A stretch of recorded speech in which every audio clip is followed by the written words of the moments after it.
Welcome to Freeform Radio on the Freeform Network. You can follow us at Facebook at Freeform Network, on X at FFR Podcast.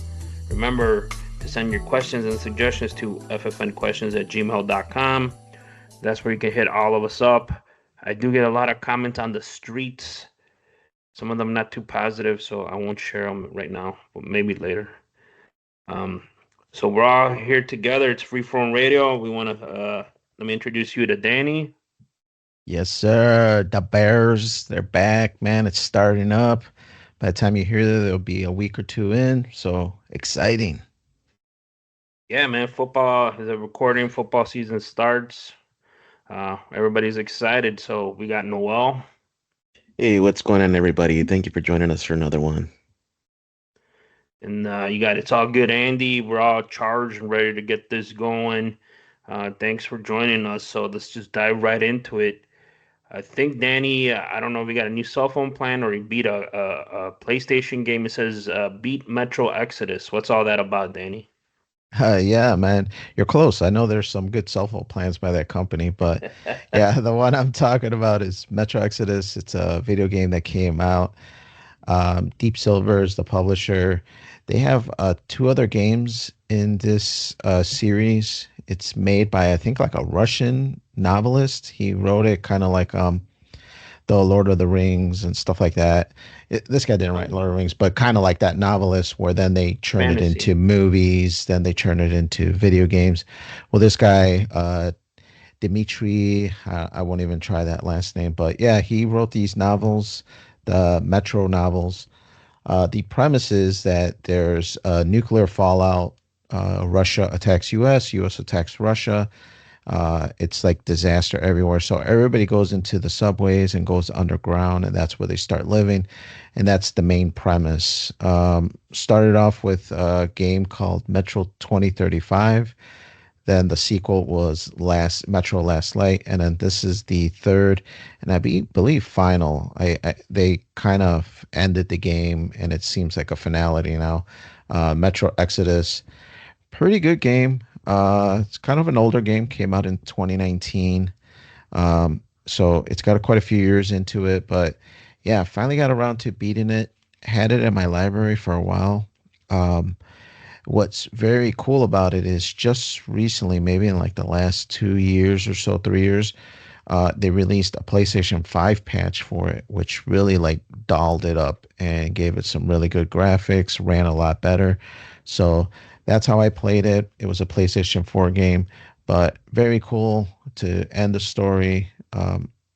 As the story was progressing, I'm not sure how close they keep it to the books or if this is like they're too far ahead of like Peter Jackson with the Gang of Thrones and stuff or whatever it was, whoever wrote that book, and they were like farther ahead in the storyline, so they kind of like went into the future. I don't know if that's how this game was, but yeah, I kind of read the beats and I kind of saw what was coming. So yeah, the story kind of ended in kind of a whimper. I kind of felt what was going to happen, and it did. But the gameplay was really tight. Graphics were really cool. Played very well. Noel, have you ever played this? It's a first-person shooter. I actually do have the games, but I haven't played them yet because I had issues getting it to run in like a good, solid resolution, and I was only stuck to be able to run it in like a lower one, and it just didn't make any sense. So I was like, just putting that in the back burner for now. But I've heard of them, and I'm excited to play them at some point. Yeah, the first two are definitely a lot more janky than this third one. This third one got an upres current gen patch, so it definitely ran a lot better. But the first two were definitely really, really janky. The first one, I barely beat it. There was a couple like glitches that kept messing up my game. And the second one, I think I mentioned in the podcast, this is a while ago when I played the second one. I got to the very end. I mean, it was like the final boss was about to happen, and I got stuck in a loop with this bug, and it just would not let me out of it. And so I couldn't fight the final battle to beat the game. So that game, I've technically never beat it, but I got to the very end. So yes, these games are a little bit buggy. Exodus was as well for PlayStation 4, but the PlayStation 5 patch works a lot better. So I don't know if I could recommend it. It's more of a good story, good gameplay, but definitely buggy at times. Jumping to something else, and I think even you mentioned that you were watching some of this, Andy. I watched the Americans team, the Gambler and His Cowboys. It's a new Netflix documentary, I believe, like 8 episodes or so. Kind of goes into the backstory between Jerry Jones purchasing the Cowboys in the late '80s, and how the Cowboys became the team of the '90s, made it to a few Super Bowls and won a few.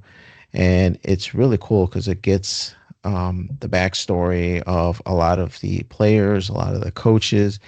They bring in a lot of the players, Aikman, Emmett Smith, Michael Irving, Charles Haley, Deion Sanders was on it, Jimmy Johnson, Barry Schwartz was on it, even George Bush, man, was on there, President Bush, and then Jimmy Johnson himself. So very interesting, very cool documentary.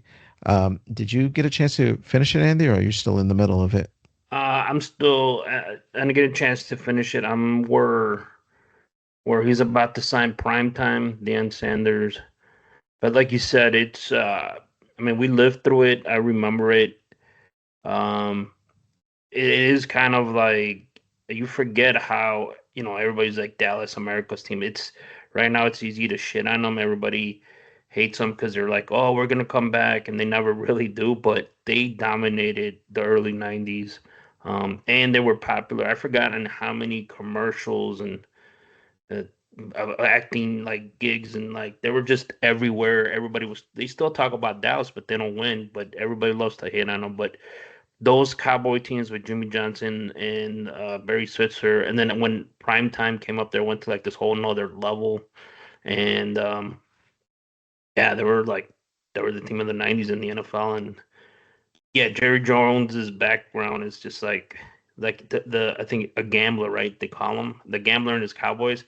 That's exactly what it was. He hit the jackpot to make his money, and he just like, I'm gonna buy the fucking Cowboys, and he did. And it's a pretty crazy story. That's what I like about those documentaries, when you hear in the background like what he had to do to buy that team.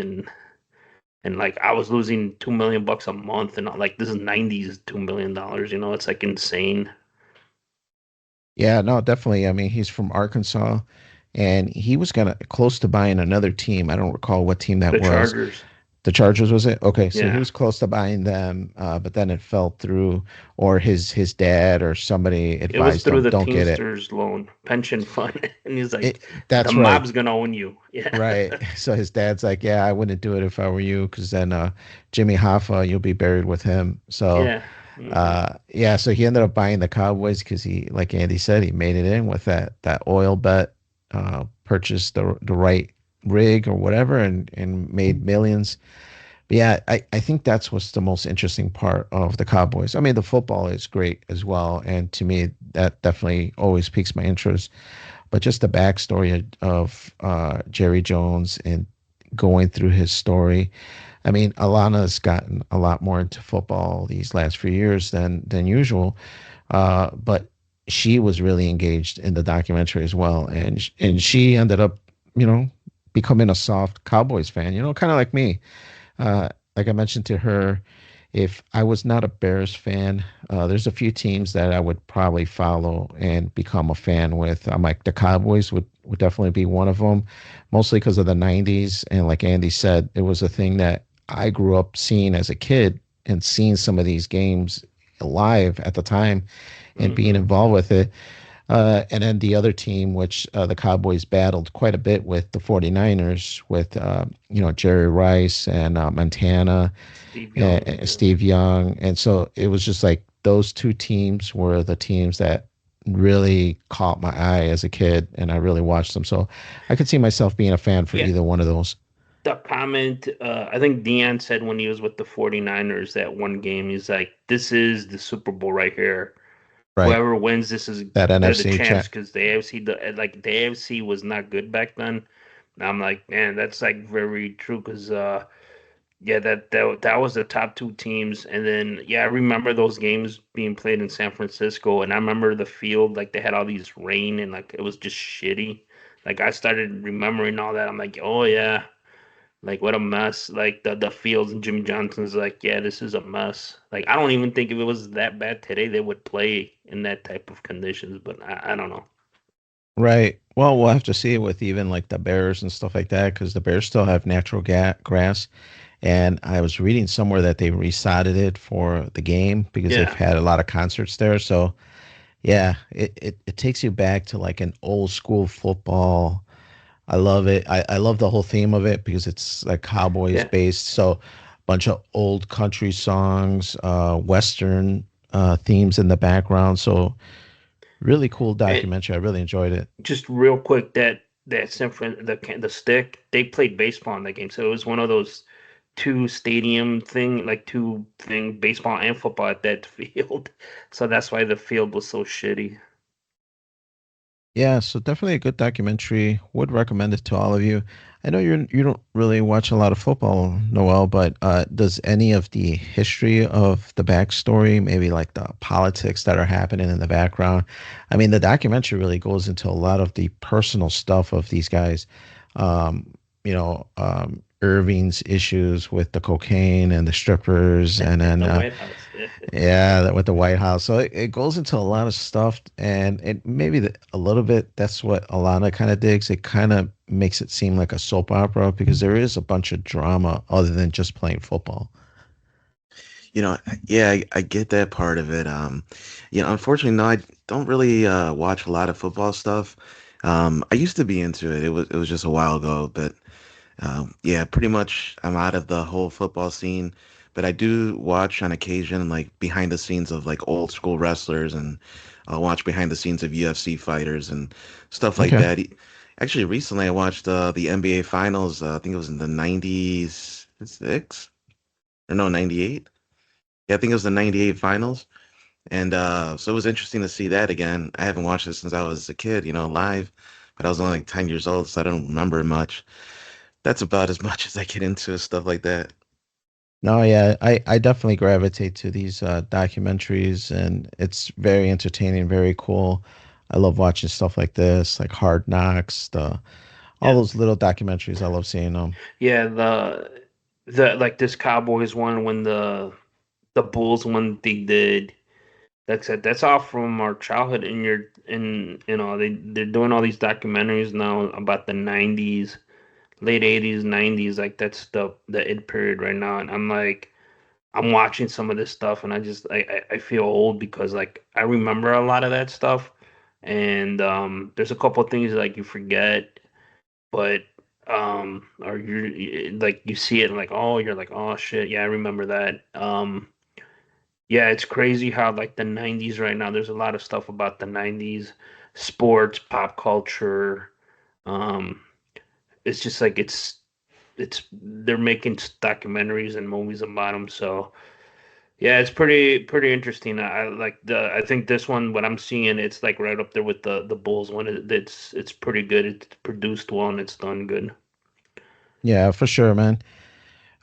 Just to wrap up my combos here, I had an email sent to me from junior school, and I guess they needed to approve some of these movies that they're going to be watching in history class. And What? I think it's just, I guess, a sign of the days nowadays, you know how it is. But yeah, they sent me like a sign off sheet that it'd be cool that in history class they're going to show certain clips of movies to have discussions and bring up situations in history. And yeah, man, to me, I thought it was kind of odd that they asked me because What these movies? these movies are pretty cool. The first one is Glory, so they're gonna be Oh, showing okay. Glory. So I'm like, okay, well, to me, I thought that was an awesome movie, you know. Um, so I definitely wouldn't mind that an old Denzel Washington in that one, and I think Morgan Freeman's in it as Mm-hmm. well. So a bunch of great actors in that one. So definitely a good one. Forrest Gump, that's a classic. You know, Tom Really? Hanks. Yeah. Mm-hmm. So Forrest Gump, I guess they're gonna show some stuff. Forrest Gump's another weird one because Glory is an army war movie, so I could understand that. But Forrest Gump, there are some army stuff, but there's a big wide gamut of history stuff. So I wonder if they're going to show like Nixon and bring up that conversation. If they're going to show like him going into the Bubba Gump stuff, or is it more just the war parts that they're going to discuss in By the the war class? thing, yeah. Yeah. And then the last one, the Band of Brothers, is going to be another movie that they're going to show clips and discuss about. So I'm guessing these are all to revolve around war and the armies and discuss stuff like that. But yeah, man, I doubt when I went to high school they asked my parents anything like this. I think it just shows the times now, which is kind of good. They should, because some parents I could imagine have an issue with this, but to me, those are all three excellent movies and no big problem. Well, Glory, I mean, he's a high schooler. I remember they showed us Glory in junior high. And I remember there was this kid's like, dude, they're gonna show that guy get his leg blown off in the beginning. And Right. I'm just like, and they edited it out, and then the teacher, someone asked the teachers, like, we got an educational one or something. Like they edited out a couple of scenes, but then I was just thinking, like, but when they whipping Denzel, like they let us see all that and that dramatic scene, and I was just like, this is. I remember in junior high thinking like, man, this is messed up. Like I was trying to process it. I mean, he wasn't a slave. He was work. He was in the union, and I remember them just whipping the shit out of him. And I'm just like, I don't like for I forgot for what for stealing or so or Y- disubordination or something. But I Yeah, that remember was watching that. it's when he ran away. He wanted to get some shoes and he wanted to get some, some Yeah, girls. And then so he ended up leaving to go to the town, but then he got caught. So, yeah. yeah, Nice, yeah. man. That's what Yeah. I'm So saying. Like, I'm sorry. Go ahead. no, I was just gonna say, yeah, great movies, and it's cool that they're gonna show them clips. I just wonder what the contents of it is gonna be, the discussion. But be really interested. I brought it up to Junior, and he didn't even know anything about it. He's like, "No, I didn't know that they were gonna ask you that." So I'll keep the group apprised on what goes on. But it should be interesting, these conversations that they're gonna have in class. But jumping over to Noel's week here, looks like he rewatched The Bronx Tale. Oh man, this is an older one. Haven't seen this in quite a few years. Does it hold up? I'm assuming this is a rewatch. Yeah, definitely. I've watched this multiple times, man. Can't remember when I first watched it. I think it might have been the DVD you had, like Right. way back. But I love this movie, man. It's up there. It's up there with Goodfellas to me. It's up there with all like the good mobster movies and stuff. Despite it not being so mobster focused in terms of like what you would imagine like Sopranos and Goodfellas and stuff. It's not solely focused on that. It's more focused on a kid who's growing up around it and his experience with it and kind of almost being brought into that path, but meaning this character, Sonny, who kind of gets him to understand that it's a double-edged sword. Like there's good and bad with it, and you got to be smart, and you can't get sucked into this the cycle of crime, and you'll eventually end up dead, just like Sonny ended up dying. Spoiler, but this is an old movie from the '90s, man. If you haven't watched it, sorry, man. Yeah. But I The thought it working man was, is a sucker, Dad. I remember that line. I was like, yeah, damn, dude, because he had more money man. than he had. Oh yeah, dude. And then yeah, just to see everything that went down in that in '60s New York, the Bronx, and it was just a different time, and it's a time capsule of a movie. People were into baseball like it was the national pastime, which it was back then. Now it's I don't know if it is. That's up to debate, I guess. But um, a lot of things It about the just movie. people are into it still. It's just NFL. Yeah, it's a big part of it's popular because of gambling, but yeah, baseball. I think I still talk to a lot of people about baseball. But they Yeah, granted they are older. I think that's what it is, man. It's just Uh-huh. not as common nowadays, which is it's a shame. But Yeah. it's a lot of good things about this movie, and I'm sure you guys have seen it, right? What do you guys think about it? Yeah, I mean it's a great movie. I remember watching it a lot on cable when, back in the day when we were stealing it. I never had the tape or the DVD. But recently, I think this past year, I've been watching a lot of clips of mob movies, and that one started popping up in like your reels and shorts and all that. And I forgot how good it is. And there's a whole story where Sonny, I think he started it as that actor wrote this as a play, and he was doing it as the play.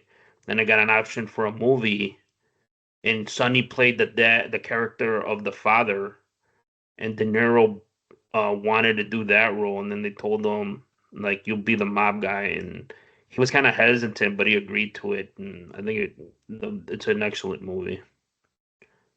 Yeah, like everybody's mentioned, this is a great mobster movie. Really enjoyed it when I watched it back in the day. Haven't watched it recently, but usually when I get in a mobster mood, I usually go to like Goodfellas, Casino, stuff like that.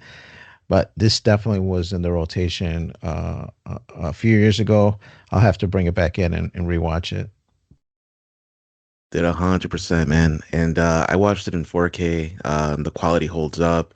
It's it's an excellent movie, and it's really shot well. Like I was really impressed with Robert De Niro's directing. He hasn't done too many, but he has actually a couple directing roles under his belt. So it was interesting to see this one. I didn't know that until recently. And then Chaz Yeah. Palminteri, wrote it and all that. So it was really cool, really good movie. Anybody that hasn't seen it, definitely get on your list. Like you're not gonna regret it. Um, but yeah, I also watched another movie, a horror movie. It's called Bring Her Back. This I watched a little bit ago. I just haven't had gotten a chance to talk about it, but it's not too long of a movie, an hour 44. It's made by the Philippou brothers. They're the ones that made like the Talk to Me movie. I think I've talked about it with you guys before. So that was like a really good creepy horror movie. And so this is just right up there with that quality of like in that creep factor. And essentially, so I'm not gonna spoil anything. It's really new, so I want to give people a chance to watch it. But it starts off with these two young kids who unfortunately find their dad, dead essentially. He was suffering from cancer. They thought it was in remission, but then he wasn't answering them when he was in the shower. And they could hear like he had the door closed, he had the shower on, but he wasn't answering them, and he was in there for a while. So they eventually break the door down or whatever, or open, and then they find him on the ground. He's dead. So because they're kids, they have to be under somebody's guardianship, right? And the older brother of the two kids, he's about to turn 18, but not quite yet. And so they don't want to give him custody of the younger sister. So what ends up happening is he tries his best to make sure that they both get assigned to the same foster family, and he has to kind of really lay it on thick to like convince the lady, the social worker, to get them in the same place, and they do. It ends up working out, but they say like he's got to be on his best behavior. If he has like a history of acting out, so if he does act out immediately, they're gonna separate him. So he does his best to like fit in or whatever, but he starts to notice that the foster mother is like very creepy, very strange. She's got this weird invasive, like she doesn't respect the boundaries that they have like for personal space, and you know what I mean? So it just starts to be really creepy. Like she starts to get really invasive in their personal space, and with questions that you just awkward questions that you shouldn't be asking people that you met for the first time. So I'm trying to be vague here. I don't want to give spoilers. Essentially, the lady itself, she has an agenda, and she has another kid that she's taking care of that they assume is supposed to be there as a foster kid. But there's more to it. And so again, I'm not going to spoil anything. It just came out. So it's a very creepy movie, and I know I didn't really give too much detail there, but it's worth watching, which is why I'm not really, giving you too much. So is she like walking in while you're taking a shit? Like, is that the privacy she's Uh so invading here? so for Well, I example, mean, I do plan to watch this because I actually did watch the Speak to Me. Or what was the other one you mentioned Talk before to this one? Me. Talk to Me. That one. Yeah. I did watch it from your recommendation, and that one I thought it was really good. Yeah, so this one, man, this one's on another level, man. This is good. It's up there with that. Like the suspenseful moments in Talk to Me, you will see that here as well. Like it's very interesting. It's let's just say I'll keep it vague, but let's just say it involves rituals, it involves like satanic stuff and trying to accomplish a goal. And that's why she's doing these rituals. But I'm gonna keep it there and you guys should watch it. Uh, very interesting movie, man. I bought it 4K as soon as it came out. It was like a day one for me, and it's got a 7.2 out of 10, which is really good for a horror movie. It's classified as a psychological horror, supernatural horror, and mystery. So um, definitely recommend it for you guys. Nice. Yeah. And last thing to just kind of wrap it up here. So I watched Daredevil Born Again, season one. Did you guys ever watch the Daredevil TV show on Netflix when it came back? Uh, This is the relaunching one, or is this one of the older Daredevil seasons? so they had the original show back in 2015, so 10 years ago. They lasted 3 seasons. It was like an 8.6 out of 10 with like 500,000 people voting for it. So definitely a beloved show by many, nominated for a bunch of Emmys, all that.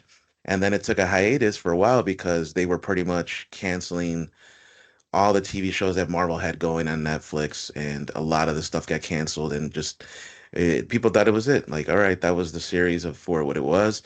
But then Daredevil um, started up again, Daredevil Born Again, and that's the whole point. Is like it's like reborn. It's like a new era of Daredevil, where now he's hyper focused on being Daredevil and less so on being Matt Murdock. So it's really interesting, and he definitely goes ham on this one. So he starts wrecking people up. It's kind of like Batman, but like even more edgy, even more like dark. So it's really cool. It also has John Bernthal coming back as Frank Castle, Punisher. If you've never seen the Punisher show, that was also a spinoff because of what he was in Daredevil. So they definitely brought him back. Vincent D'Onofrio, he plays Kingpin. They have the regular lineup of people that were in the original show come back for this one. So um, highly recommend it. I've really enjoyed it. I'm excited to see season two. And John Bernthal as Punisher, supposedly he's gonna have a even larger role in season two. And I'm all here for it, man, because we need some good quality Marvel TV shows that are not, they're more like the classical stuff that we grew up liking, that rough, that, manly men just beating the crap out of, criminals, and it was just cool. It's not all virtue signaling, and you know what I mean? So definitely recommend it for you guys if you haven't So seen it. it's a continuation of the Netflix show. Like there was like three of them, right? Like Luke Hmm. Cage and that other one, the girl taking pictures or whatever, that woman, right? And then Disney bought Marvel, and they're like, we're just gonna let this ride, and then they moved everything over. And then I read about this that he was coming back, or is it back? And then I don't know that they were thinking about doing more, depending how well it does, and for Disney Plus or Hulu, whatever. So yeah, they did bring it back again. It's a continuation of where they left off on season Yeah. three. Okay. But another cool, bit of information for you guys. It has fucking Tony Soprano's son in it. What's his name? Tony Dang it. Soprano from the show, his son, or the actor of Tony The Soprano, his son? Michael Gandolfini, Oh, his The okay. actual actual biological son, son, the Gandalf. actual, Yeah. Ah, yeah, okay, cool. yeah. So Michael Gandolfini's in it. He plays an interesting character. He's not going to be action, but he's going to be bringing a dramatic role to it, and he does it convincing. It was almost watching like a young Tony, man. It was really cool, actually. He works under the Kingpin, but not in the way you'd expect. So I don't want to hype it up like he's going to be a mobster. He's not, but he's going to be involved in some shady shit, and it's pretty cool. Um, Daredevil, of course, is going to be kicking ass, and it's already got greenlit for a second season. It's only 9 episodes, so it's a short season, kind of relatively. The next season will be 8 episodes, and that's coming out next year, around March, it looks like. So recommend it to you guys for sure. Very cool, man. Yeah, no, I'm a big Daredevil fan. We actually started rewatching it, finished season one of the old Netflix show, and we kind of dropped off of it. I don't know why, so definitely have to go back. And we were doing it just to gear up to this relaunch, Born Again. So definitely have to go back to it. For sure, man. And if you haven't, I recommend Punisher too, man. That was an awesome show, dude, and very gritty and rough. And the James Bernthal, he's a or John Bernthal, he's a really good actor, man, and he's come into his own. Yeah, He's come a long way from Walking he's Dead and all that stuff. he does a lot of stuff. People like you just see him, and he's worked with a lot of. He's been on a lot of blockbusters, a lot of indies like shows. Um, he's worked with a lot of great people, and he's a pretty good actor, and he convinces you in that whatever role he's playing, he convinces you he's that person. And yeah, when I heard about this, and I'm just like, oh, they're bringing Punisher back, but I haven't really seen any advertising or anything. Um, I always wanted to watch those Netflix shows because they were gonna make the Defenders and all this, and there's like all this promise, and then just all that stuff ended. And I never really got around to watching it, but I know all those shows were got good reviews and they were pretty popular. So maybe one day I'll start watching some of them. I'm just kind of superheroed out right now. I don't blame you at all, man. I'm the same way. Pretty much all the Marvel movies coming out now, I Yeah, don't even care about, man. But Daredevil is like unique. Out of all the shows, out of Luke Cage and Iron Fist and the Defenders and yeah. everything, all that, Hmm. the Daredevil was probably the highest quality one. So that's why when I saw it come back with the same cast and this, it came like guns blazing. That first episode like hooked me in. So, but yeah, if you guys get a chance, it'd be cool. Yeah, for sure, man. Oh, thanks for reminding me because I definitely got to watch that. And I was a super fan of that Punisher too. So real exciting Yeah. to see that he's back in that Daredevil. For sure, man. Nah, well, let me know how you think, how you like it, and yeah, we'll talk about it in the next one. But let's shift it over to Andy here. So I'm not really sure what this is about. 31/Atlas. Well, what is this, Andy? Man, you guys need to keep your ear to the street, man. This is so for like the last month, this is gonna be like my UFO community listeners. So they spotted initially what they thought was a comet um, coming towards Earth, and but they noticed that the trajectory um, is it changes, like it speeds up, slows down, but it still keeps coming to Earth. And then I think about 3 weeks ago, Harvard slash NASA scientist believes that the thing is nuclear powered. It has some type of propulsion system based off of the pictures that they saw recently. And then there's other people on Twitter or X and social media talking about that people whistleblowers have come out and said they think it's not alien, but it's something. It's not a. They're like it's not a comet, is what they're reporting, and they think it's something else. And each Hubble and the telescopes that we got, every time they shoot it as it gets closer, it looks they get better images of it, and then they're like it's like a really long ship or whatever they're calling it, comet, and um there's a lot of people making comments. Like always, I've seen stuff like this before, but even other astronomers have made comments, and some physicists have made comments about it. So that's the only thing where I'm like, oh, they're making comments. There's some shit to this. But I think it's expected to come around. I think in the next month or two.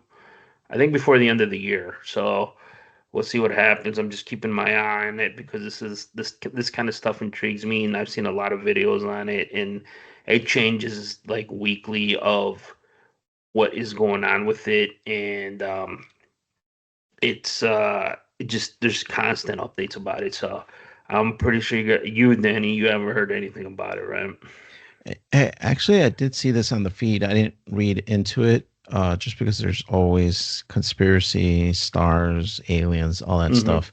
So I don't pay too much attention to it, but I did see something about this, and it is interesting. I mean, for sure. Who knows what it is? I did kind of briefly read like some bulletin thing that it could be this, it could be that, like you mentioned. Um, but yeah, I don't know how much of it we could even do about. And I mean, I don't know. It is interesting and cool, but at the end of the day, it's like, Pritzker still wants his taxes, so I gotta go back to work and make some money. Yeah, exactly. It,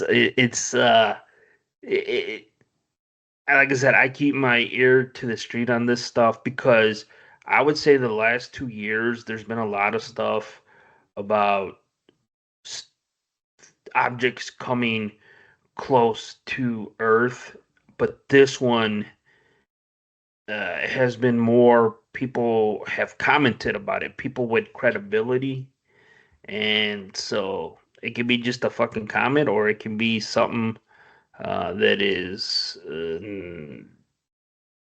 intelligent with the intelligence, because they were able to diagnose from the pictures like what kind of material this object is made of, and they didn't. It came back that it's not stuff that you would see on a comet. I think that's like one of the first things that raised a flag.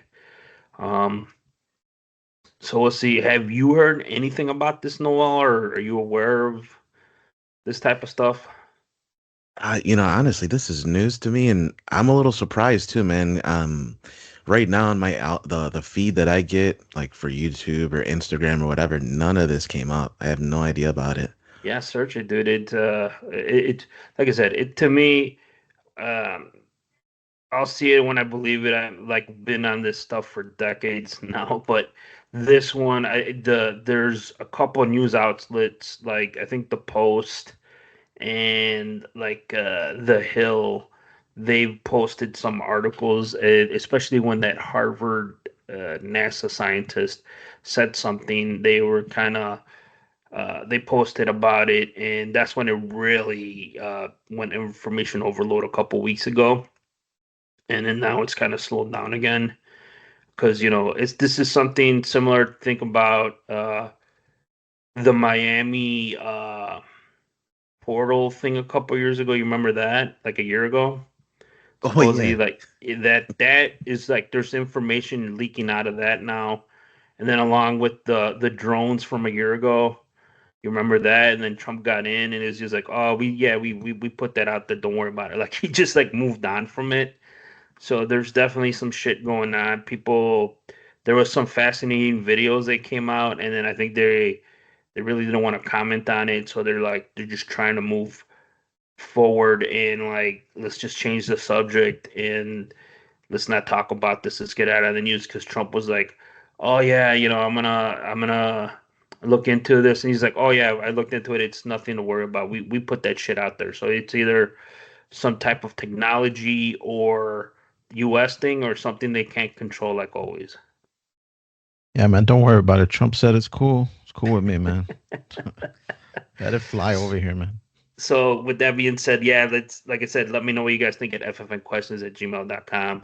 Let me know your thoughts. Is the Danny says, the only guarantee, two guarantees, death and taxes. He's like, that's what I'm focused on. Or if this alien comes, I'm hoping he says taxes. We don't need to pay taxes. We're like, yeah, we're down with this alien. Or Heck they're yeah. like, let's nuke it. Hell no, we don't know. He's talking nonsense. And we'll go from there. But my other thing I want to talk about, it's big on the news right now. Trump versus Chicago, uh, Pritzker. Um, I mean, I know you guys are on the news. It's on like every fucking day. I turn on the news in the morning, and they're talking about, oh, he's gonna be stationed here, and they had these rallies and stuff. I don't know. I mean, kind of about it with the soldiers. I'm not really a big fan of that, but you saw what happened in Washington D.C. A lot of people in the community are happy. Crime went down to nothing almost, and a lot of big positive things happened. But I don't know. I'm always been against with soldiers patrolling the streets, and then he's putting more ICE agents at the naval station up north from here. And then you see he started barricading the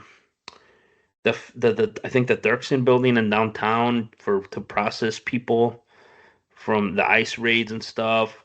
So it's gonna get a little crazy. And then he posted this meme yesterday, like like what did he write? Something like let the deportations begin or something. And I know that pissed off a lot of people.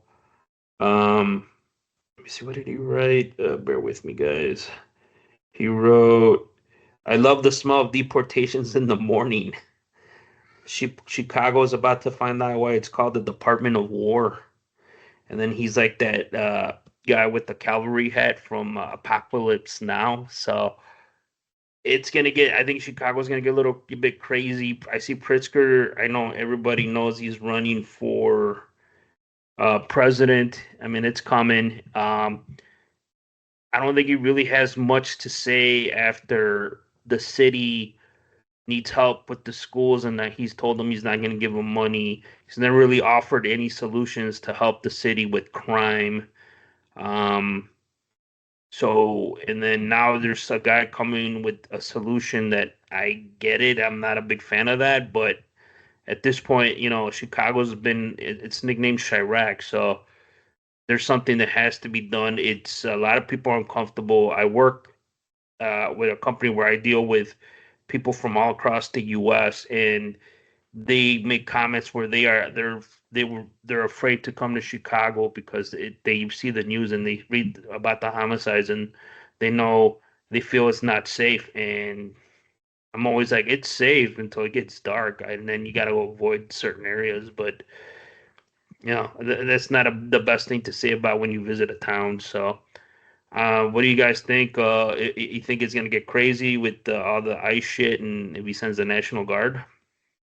I don't see why it would get crazier already than it is. So the only thing I could think of is it'll get better.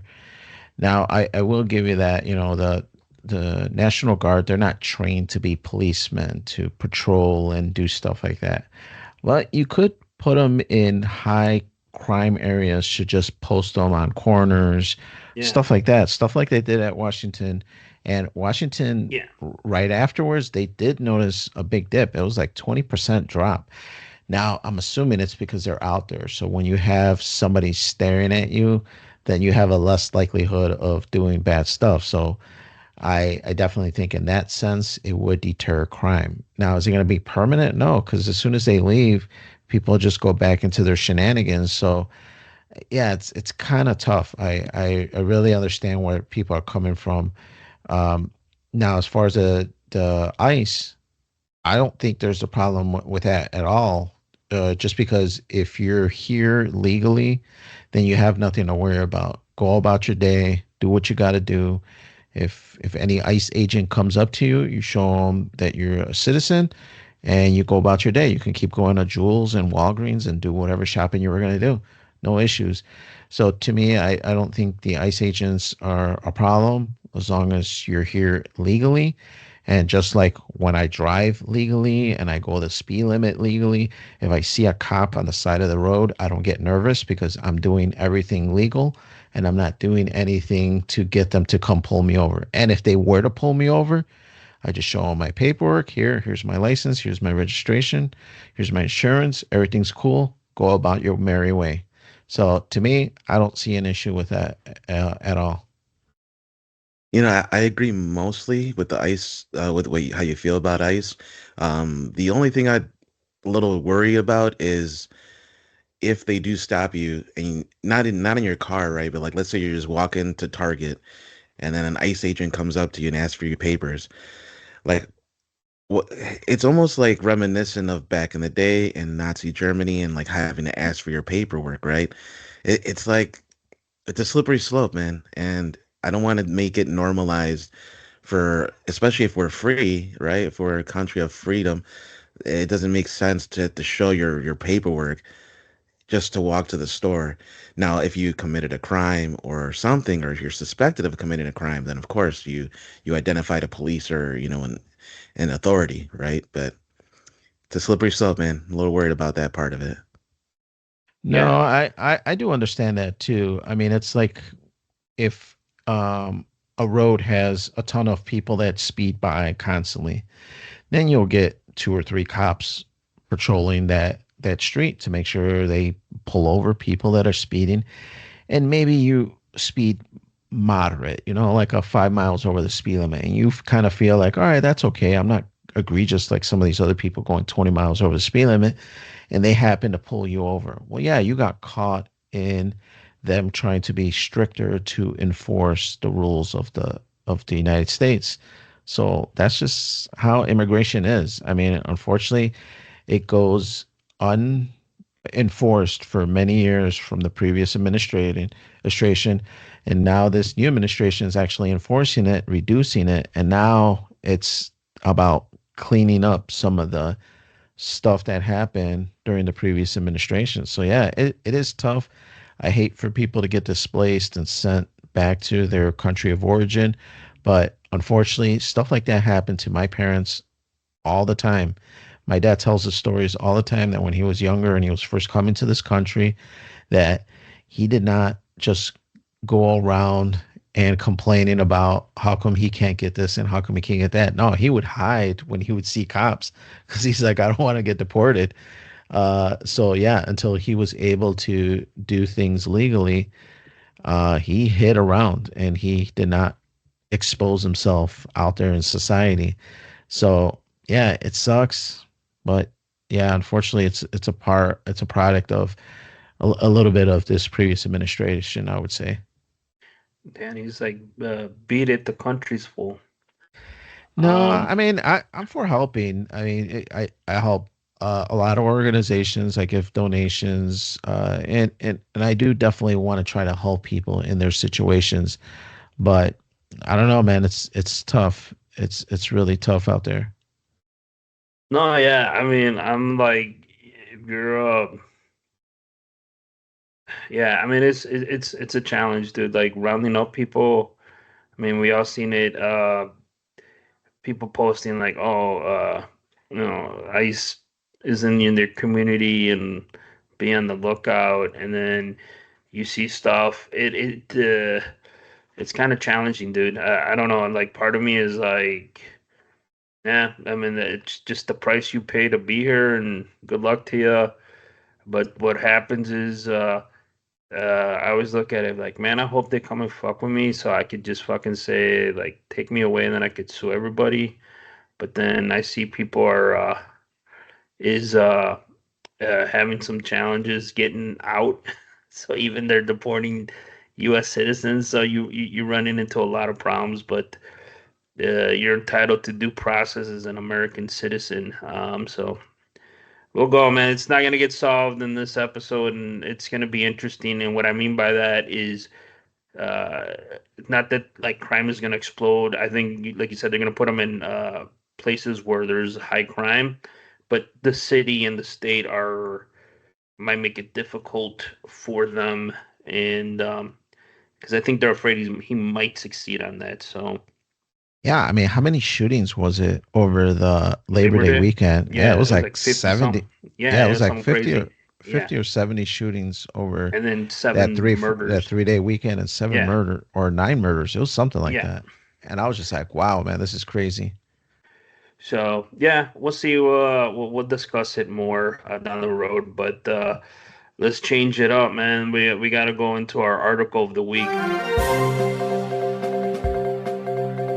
So my wife told me to talk about this because she's an educator, and we have a kid who is 3, and we constantly talk about AI and jobs going down the road, and they're pushing them jobs that you used to tell people like this is what you need to do: engineering, um, coding. I know it was a big thing a couple 10 years ago.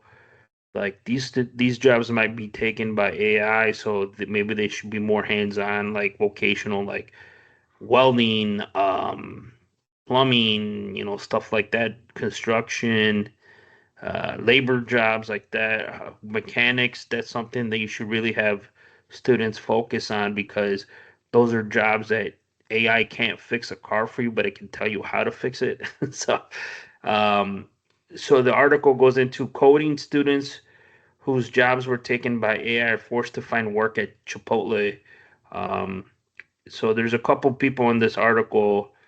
Um, One of them was studying computer science. She envisioned a future of writing code for major tech companies, not rolling burritos. But a recent Purdue University graduate has been unable to land a job in her chosen field as tech companies increasingly turn to our AI to perform entry-level tasks. I just graduated with a computer science degree, and the only company that has called me for an interview is Chipotle. The frustrated TikTok video earlier this summer, which is viewed on nearly 150,000 times. Um, and she goes on to say, like, according underscores, according to the Federal Reserve Bank, New York unemployment rate for computer science graduate is at 6.1 and 7.5 for computer engineering majors, both above the 5.3 average for recent graduates and nearly doubled the 3% rate for majors for biology and art history. So she's let me go. Computer science students who graduated 3 or 4 years ago would have been fighting off offers from top firms, but now the same student will be struggling to get a job from anyone. Um, so again, one of the concerns with AI is it gets better and better, and they're putting it out there. It's taking jobs from people as highly educated, highly skilled people. Um, and now they're rolling burritos and they're in food industry, service has service industry. And I think going down the road, this is going to be an issue. Yes, it offers a lot of stuff for you, but also you're taking away jobs, and people are concerned. I know educators, people in like schools in elementary, high school. It sounds like there's something that it's in their curriculum that, like, let's talk about this to when you decide what to study for your future. Like they're trying to get them, like I said, vocational jobs, welding, engineering, labor jobs, because AI is coming home to roost, y'all. So, what do you guys think on AI? I know we've talked about it in the past. People have put out flags, but people are getting more comfortable. Workplaces are getting more comfortable with it. Like, I'm not talking about like tech firms, I'm talking about like manufacturing, office setting, education. People are getting more used to working with AI because it does make stuff simpler and a lot easier. Uh, Yeah. oh, sorry, Dan. Go ahead. Yeah, I was just gonna say, yeah. I mean, we've spoken about this on a few occasions, but yeah, it is kind of scary. And just like you and your wife, Andy, uh, me and Alana have also spoken about, what kind of future we should try to direct Junior into, because it is kind of scary. It's like, what kind of fields can he go into that are going to be lucrative for him so that he can make something of himself in the future. Yeah, and like be a provider, and we gets married and has kids, and you got to worry about that. Mortgages, buying a house. I know people the shit on buying a house right now, but it's getting harder and harder to buy a house for people, especially if you don't have a dual income with your partner, and if you don't have kids. It's getting harder.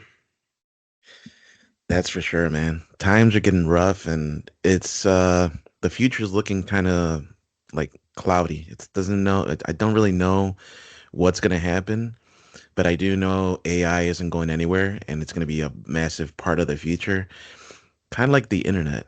Remember, like we're in a point in time in history where we still know what it was like before that, right? So up until that point, life was a certain way. Internet came out, and then little by little, it changed, and here we are now, 25 years after.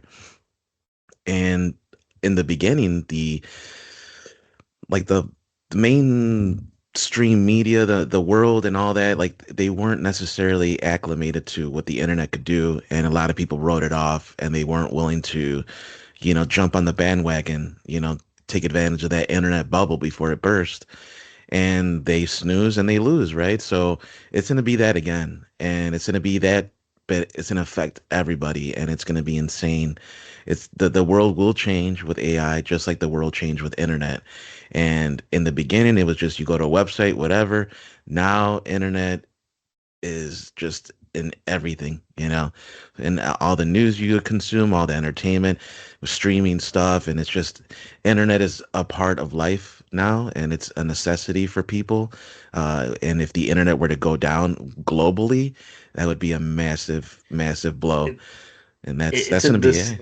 it's a discussion me and Danny is had in this privately, and I think on this podcast about the internet.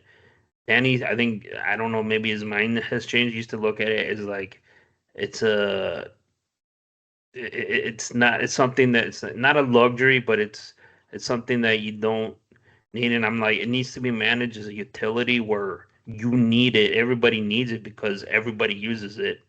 And we've had discussions about that, like like the water, the electric bill, like that's all utilities. That's all managed by some government entity to make sure you're not getting scammed. And I feel like the internet providers need to be that needs to be utility so it can be managed better and like so people don't get ripped off.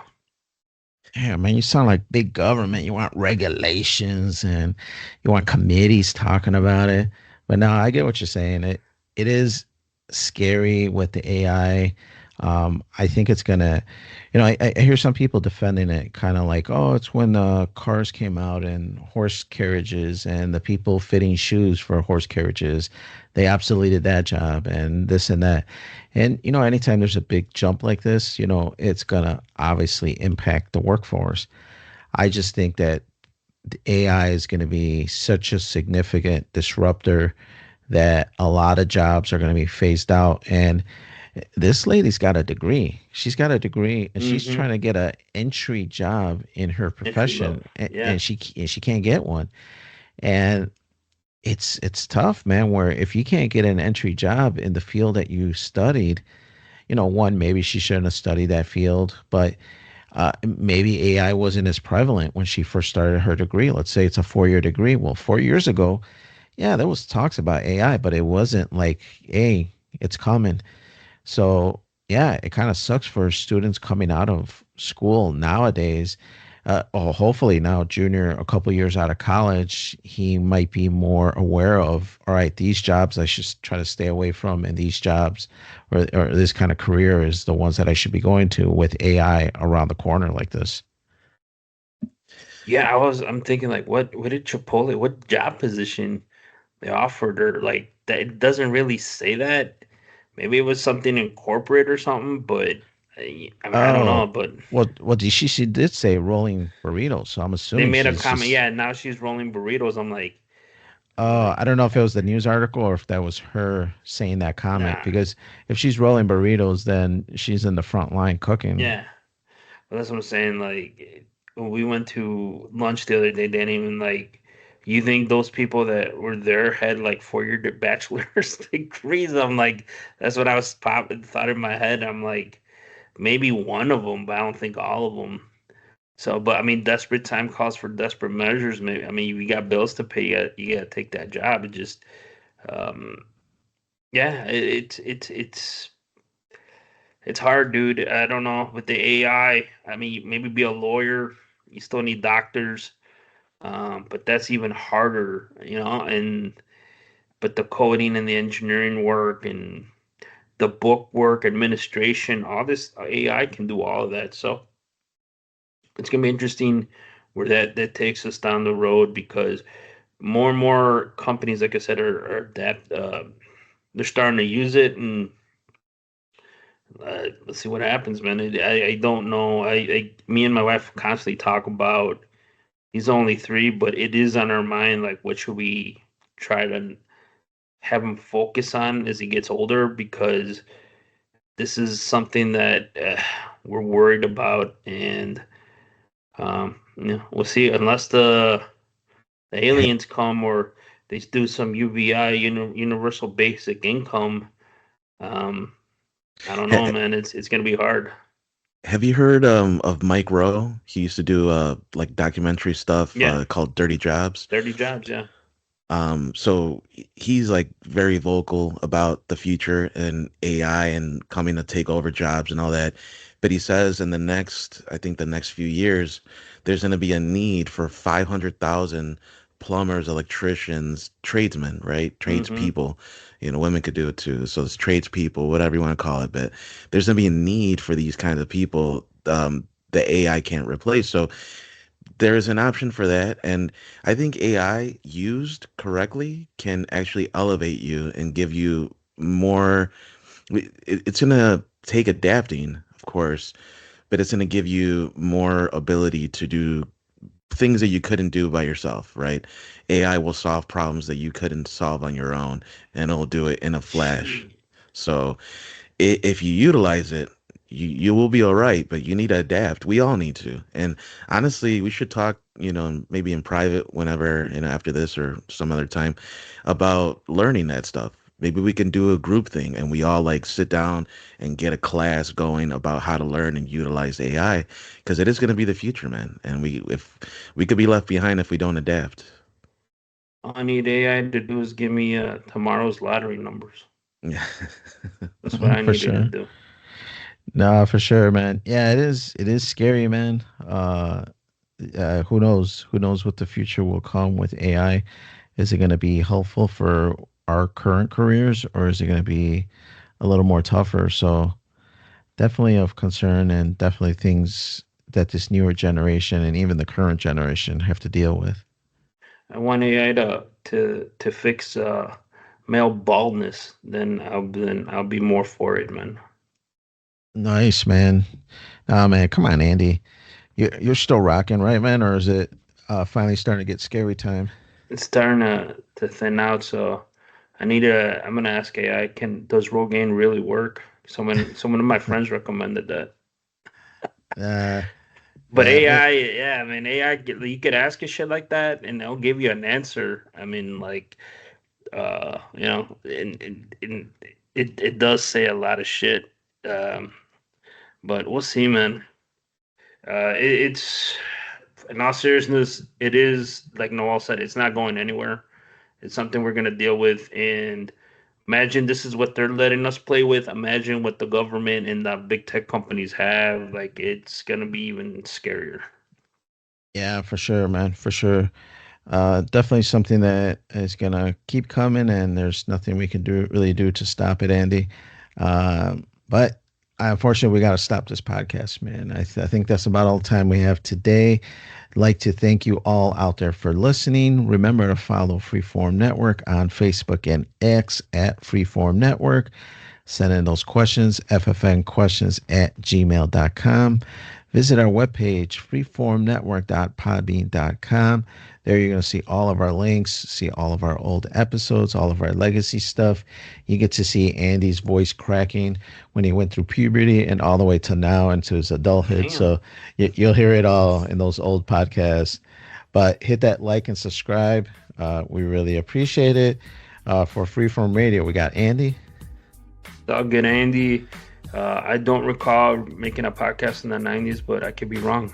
But thank y'all for listening. We'll catch you next time, man. And we have Noel.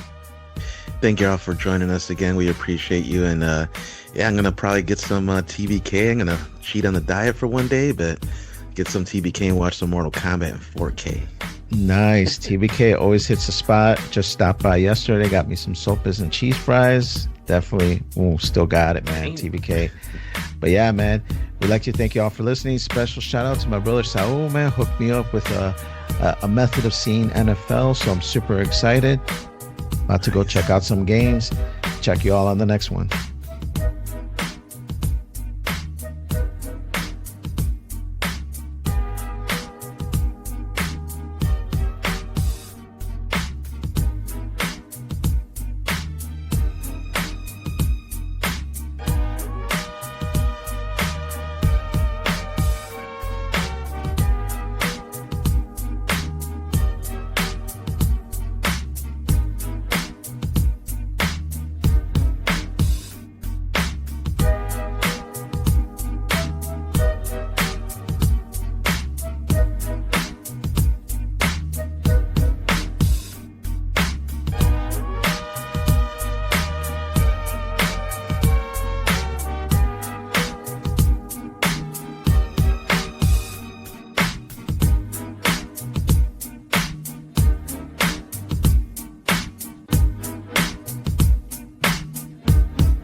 was cool, Dad.